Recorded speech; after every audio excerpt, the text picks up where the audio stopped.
Hi ladies, this video is for you. Do you dread summer because of underbelly sweat? In this video, I'm going to show you how to address that issue.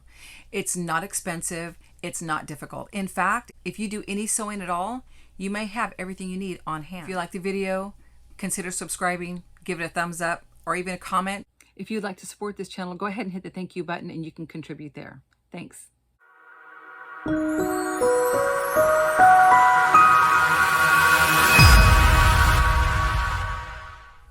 Okay, you guys, this is probably going to be one of my easiest sewing tutorials that I've put up on my channel so far.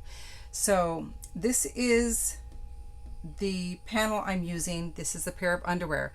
This is a ready-to-wear underwear. You can get them Target, Walmart, any kind of department store.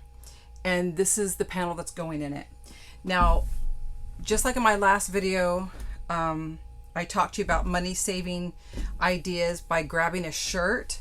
If you buy these performance shirts that has the I can't remember what they call them, dry something. Let me see if it's written on the sleeve somewhere. But basically it has that wicking ability. This is what you're going to want. This is what I did. I had this. I can't remember what I paid for it. And I just, as I needed it, cut off a piece off the bottom, cut off the piece on the bottom, and then this is all I have left. But I will still hang on to this for more projects. So what I did was I cut off a 2-inch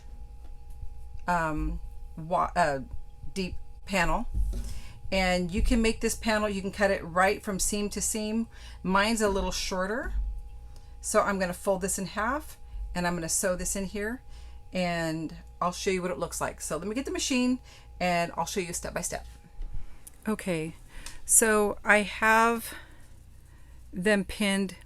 The bottom of this is about a 1/2 inch from the top of the elastic. And remember, on the side seams, you don't need to do a zigzag because that's not where your stretch is. So I'm just going to start sewing it. I'm going to try and keep to the original seam line on the underwear. So I'm doing a straight stitch at 2.5.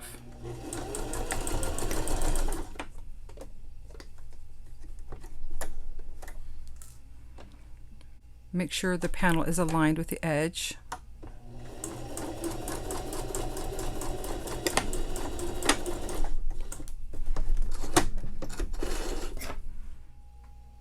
Okay, for this part, I'm going to pull this out a little bit so I can pretty much center the panel on the underwear. Here's the center. I'm going to make sure this edge, these pieces are aligned, and I'm going to bring it down just a little bit.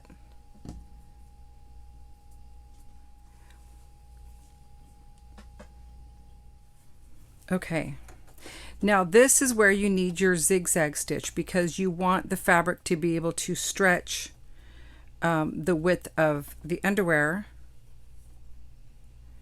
So make sure the upper and lower edges here align. I'm going to do the stitch width a little bit further than half, so on the larger side, and I'm going to bring it down to about a 1.5 in length because I want plenty of stretch there.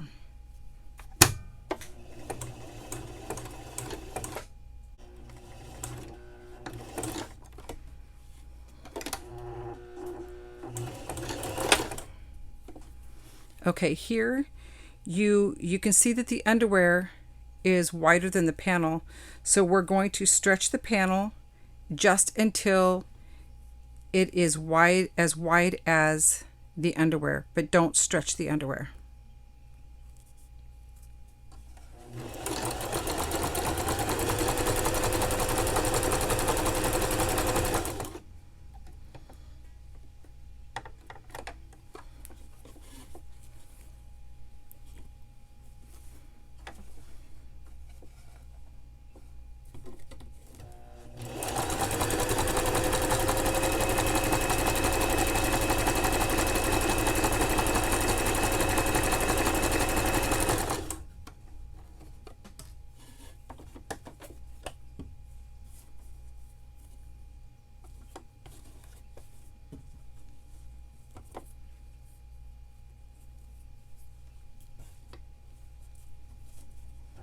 Make sure there's no folds here.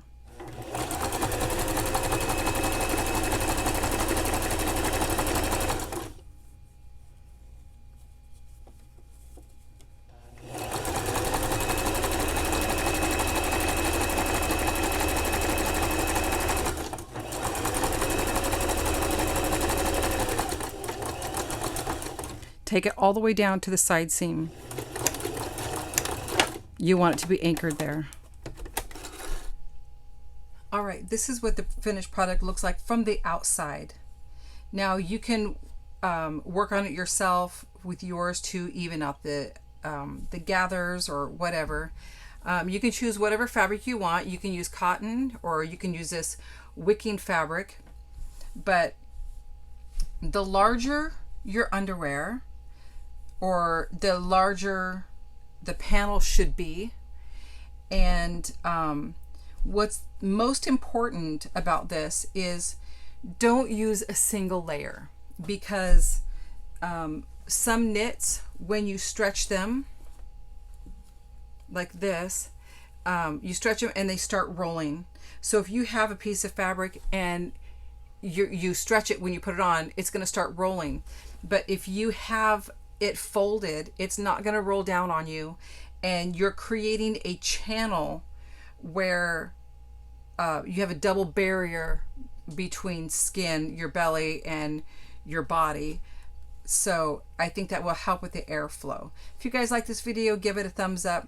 If you haven't subscribed, consider subscribing, and don't forget to hit the bell so you're notified when I upload more videos. Thank you. Bye.